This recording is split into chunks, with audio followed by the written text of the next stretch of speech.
Good morning, everyone. Today we will discuss about the next phylum, that is Ctenophora, and after this phylum Ctenophora we will cover one more phylum, that is Platyhelminthes. The phylum Ctenophora has taken from these two words. Cteno means comb and force means bearing. The members of Ctenophora, they are having the comb bearing structure, and that's why they are called Ctenophora. The comb bearing means, you can say this is the example of a member of the Ctenophora, that is Pleurobrachia. In the body of this Ctenophora, the total 8 external rows of comb plates are present. These all are the individual one is this one is actually comb plate.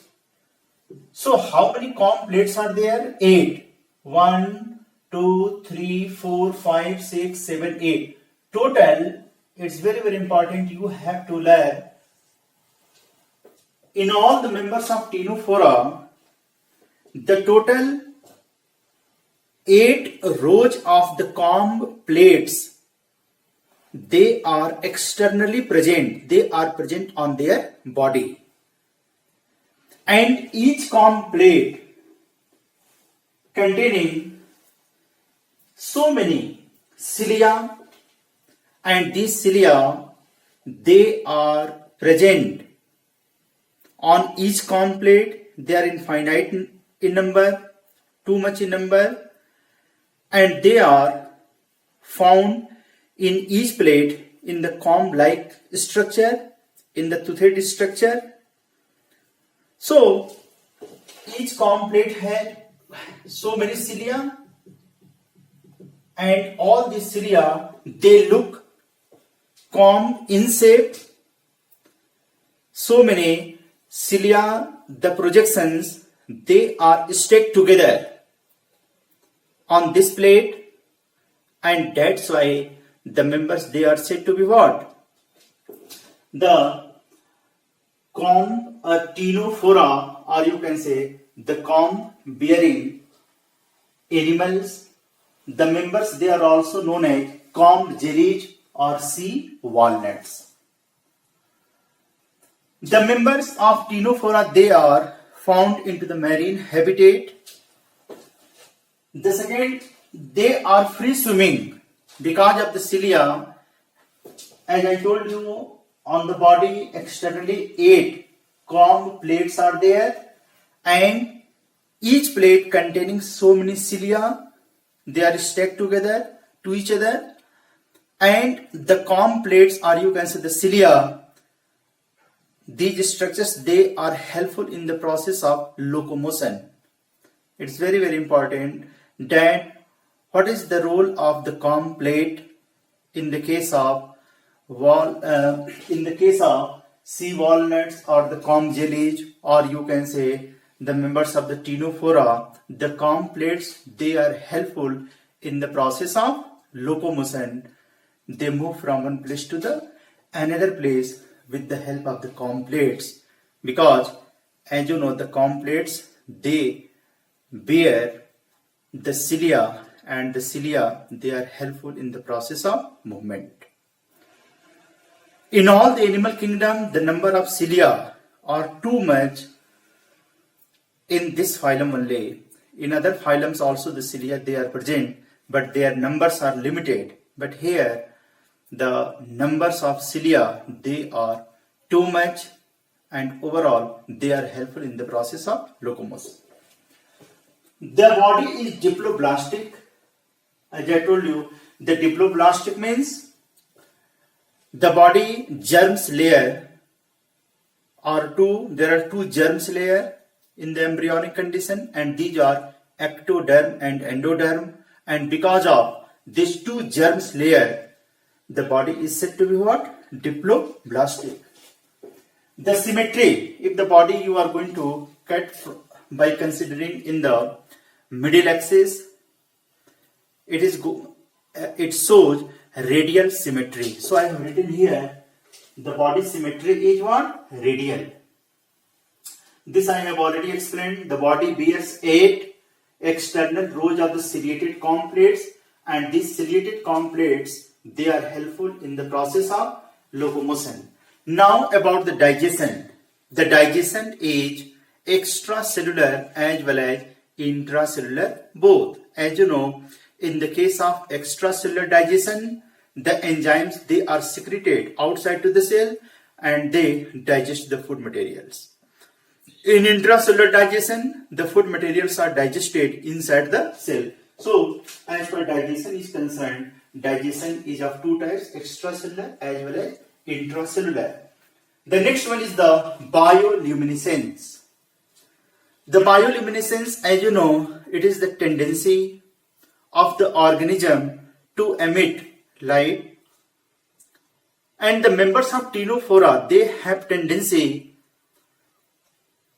to emit the light, or you can say, and this whole phenomena, the whole process is called bioluminescence. So this is the main characteristic of this phylum Ctenophora, that they have tendency to emit light, or you can say they show the property of bioluminescence. They are hermaphrodite, means the sexes, they are not separate. The male and female, they are not separated to each other. Male and female, both the sex organs, they are present on the same body, and that's why the member or the animal is called hermaphrodite, or you can say bisexual. Next, they reproduce by sexual reproduction only. The process of asexual reproduction is absent. That's why I have written here, they reproduce mainly by sexual reproduction. Fertilization is external.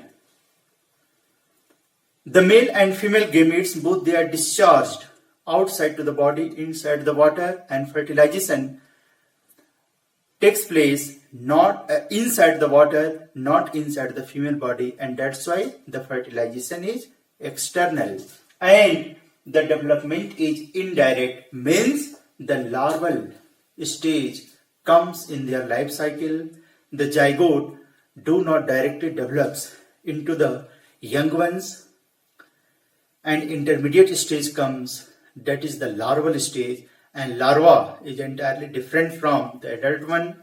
Larva, after the process of metamorphosis, it changed into the adult one. So because of the larval stage comes in their life cycle, the development will be indirect. So many terms are there in the animal kingdom, and the terms, they are coming again and again in each phylum, like diploblastic, triploblastic, about the symmetry, about the coelom. All these terms earlier I have already discussed with you all. All these terms you must know about, that what is diploblastic, what is triploblastic, what is internal fertilization, what is external fertilization, what is direct development, what is indirect development, what is coelom, what is acoelomate. I have already taught, and in NCERT book at the start, all these basis of classification have been given. So once again I request you all to see all this terminology. If you are not aware with all this terminology, you will not able to make your concept regarding all these phylums.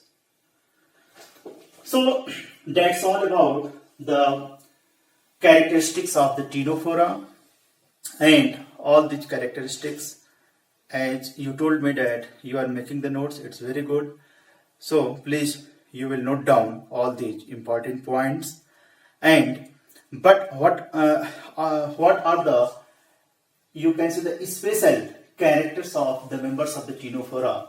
This one, the body bears 8 external rows of ciliated comb plates, means the body has how many comb plates? As I told you, 8 comb plates are there, and each comb plate is made up of, or you can say bears, so many cilia. And overall, all the comb plates which are made up of the cilia, they are helpful in the process of locomotion, in the process of movement. And this is the important characteristic feature of this phylum, that is Ctenophora. The Ctenophora, Cteno, as I told you, means the comb, and phora means bearing. So the comb bearing animals, they have been placed, they have been kept into this phylum Ctenophora. Now the next one is the next phylum, that is Platyhelminthes. The Platyhelminthes phylum includes so many parasitic worms like Taenia solium, or you can say like tapeworm, liver fluke. As you know, tapeworm, it is the causal organism of teniasis. The taenia, it is a kind of worm which infect the intestine of the children up to the age of 5 years, and so many symptoms there appear in this case in teniasis. Teniasis is the disease in which there is the indigestion, there is the discharge of liquid exterior through the anus. So a lot of complications occur if the child is suffering from the teniasis, which is caused by this worm, and the scientific name of this worm is Taenia. So gastrointestinal problem is caused by the tapeworm. One more, you can say the animal, that is Fascicola, and this is called liver fluke. The Fascicola hepatica, the scientific name of this liver fluke is, the genus is Fascicola and the species is hepatica. It is also a parasitic Platyhelminthes. It attacks on the liver, and that's why the genus name is hepatica, and it is also known as liver fluke because it attacks on the liver. Overall, the members of the phylum Platyhelminthes includes the animals which look flat in structure. Platy means flat and helminth means worms. So Platyhelminthes mainly includes what kind of the worms? Flat worms. The body is flat, and because of the flat, the worms, not all the worms, they have been kept into the Platyhelminthes. Only the worms whose body are flat, they have been placed into the phylum Platyhelminthes. The body is dorsiventrally flattened body. As I told you, dorsiventral means it has two surfaces on their body, dorsal and ventral. As you know, inside our body also the front one, that is the ventral side, and the back, that is the dorsal side. In the same, here in all the animals of the Platyhelminthes, the body is dorsi-ventrally flattened. They are mostly endoparasite. Endoparasite, as you know, the parasites or the organisms, those who attack on the host and they derive their food material from the host body. As you know, the parasites, they are of two types, ectoparasite and endoparasite. Ectoparasite or the parasite, those who take their food from the external part of the body, like the leeches, they are ectoparasite. Lice, ectoparasite. But the tapeworm, they are not found on your body surface. They attack inside the body, they enter inside the body. They are found mainly in the small intestine. So because they attack inside the body, they are found inside the human body, and that's why they are called endoparasite. The body is bilaterally symmetrical. Means the right and left. In your body also, both the symmetry are there, dorsiventral as well as right and left, both portions are there. The same like here also, the body symmetry is bilateral, means left and right, both the parts of the body are to be there. The body is triploblastic. It's very, very important. As you know, as I taught you earlier, in diploblastic, only two germs layer are found, and these are ectoderm and endoderm. But in triploblastic animals, apart from the ectoderm and endoderm, one more germ layer is found, and that is said to be what? Mesoderm. So total how many layers are there in triploblastic animals? 3 germs layer are there, and these are ectoderm, mesoderm and endoderm. Ectoderm is the outer germ layer, mesoderm is the middle one, and endoderm is the innermost layer. And as you know, these 3 germs layer, they are mainly responsible for the formation of all our body parts. And these germs layer, they are found into the embryonic condition, but later on the cells, they undergo into the repeated division, and finally they are responsible for the formation of all the body parts. So they are triploblastic. Next one, acoelomates. They are acoelomate, means the body coelom, the body cavity is absent. As you know, on the basis of body cavity, the animals, they are divided into the acoelomates and coelomates. Acoelomates don't have the body cavity, means the body cavity is absent in between the gut and body wall. In so many animals, as you know, the cavity is to be there in between the alimentary canal and body wall. And if the body cavities are to be there, the body is said to be what? Coelom. The body cavity is also known as coelom, and the animals, they are said to be what? Coelomates. But here, the body cavity is absent, means there are no coelom, and that's why they are said to be what? Acoelomates. What kind of the body organization is found? The body organization is organ level of the body organization.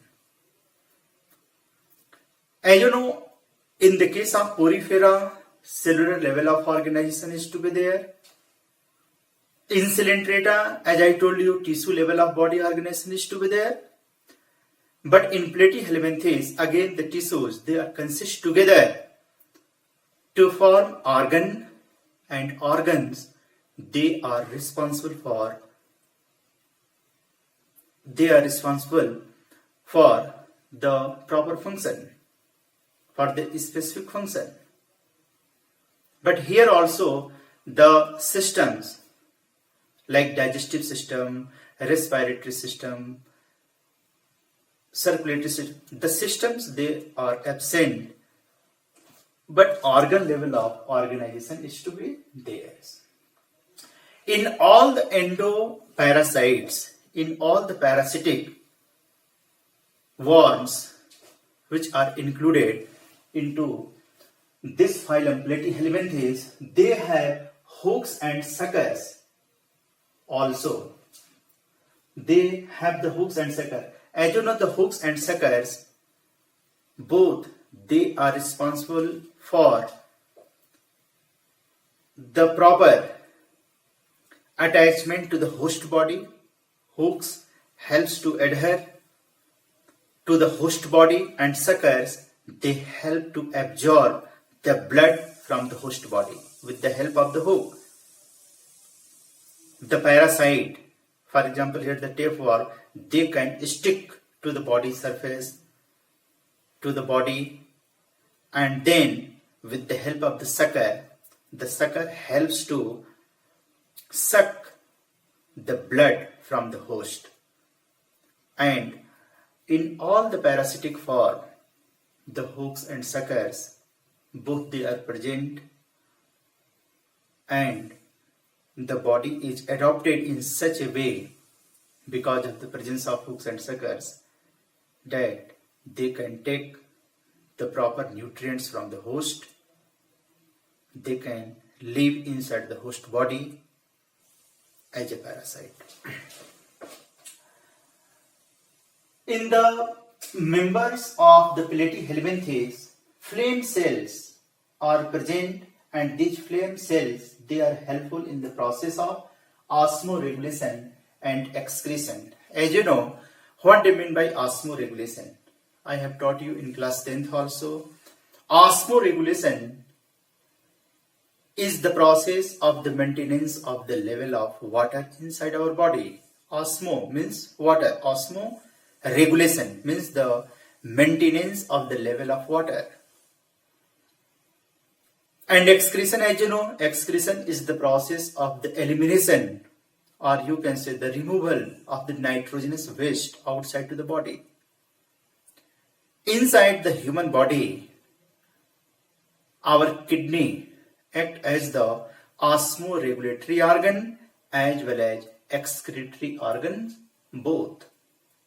Our kidney helps to maintain the level of our body. For example, suppose there is the scarcity of water, or you can say if the amount of water it becomes low inside our body, at that time kidneys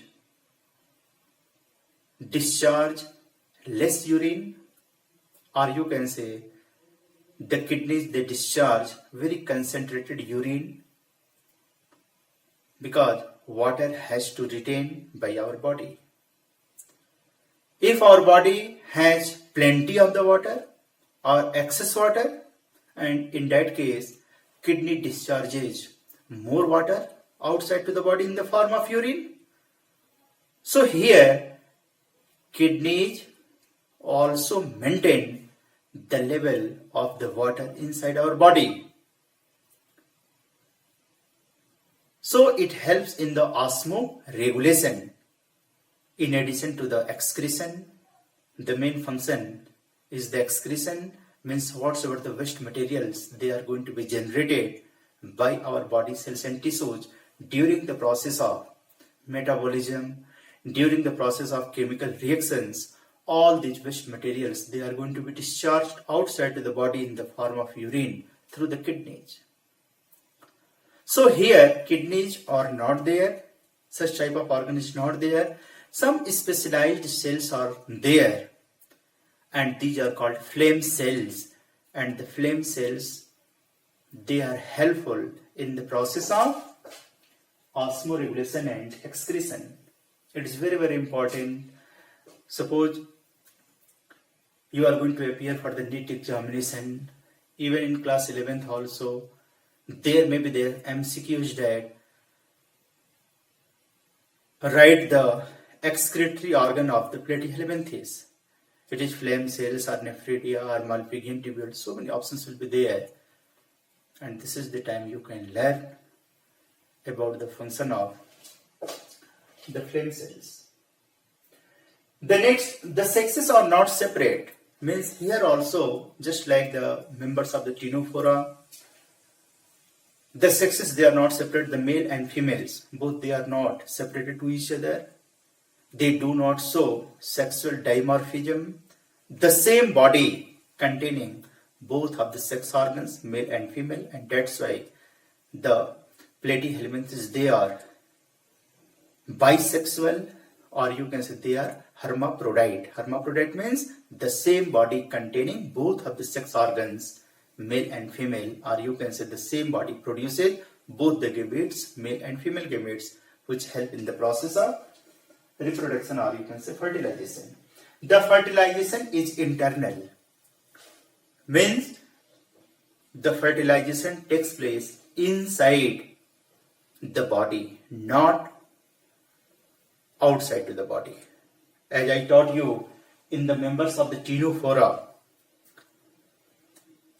the gametes are discharged inside the water and fertilization takes place inside the water, and that's why the fertilization in this case is external. But here in platyhelminthes, fertilization takes place inside the body, and that's why the fertilization is internal. But development is not direct, development is indirect, means larval stage comes in their life cycle. After the zygote formation, then larva is formed, and then larva is transformed into the adult one. And in some of the members like planaria also belongs.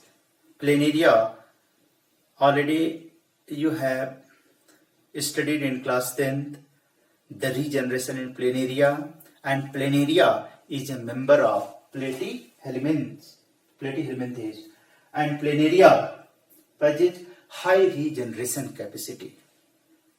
The planaria, high regeneration means when the planaria, the body of planaria is cut into the different portion, each cut portion, each piece of the planaria can regenerate into the new planaria. The regeneration is the feature of this phylum, but not in all the members. In planaria, it has been reported that planaria can reproduce asexually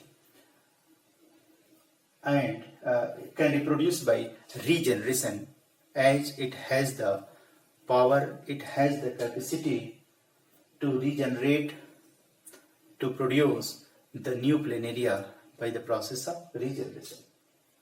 And here examples I have written: tinea, that is tapeworm. As I told you, tinea is the cause of teniasis, and fascicola, that is called liver fluke. This is the diagram of the tapeworm. Why it is said to be the tapeworm? Because the body is flattened. The tape, it also looks flat. It just looks, the body of the tapeworm, it looks like ribbon shaped in structure. A ribbon is just flat in shape, and that's why, because of the flat body, the tapeworm is also known as, the tinea is also known as tapeworm. Actually, tapeworm is the simple name, and the scientific name is tinea, tapeworm. And this is the diagram of the liver flow. So that's all for today. Tomorrow I will teach you the next topic. I hope you all are preparing the proper notes. Once again, I request you all to make all these points, you write all these features in your fair copy, in your notebook. Whenever you will come back, I will go through your notes. So thanks for today. Thank you everyone.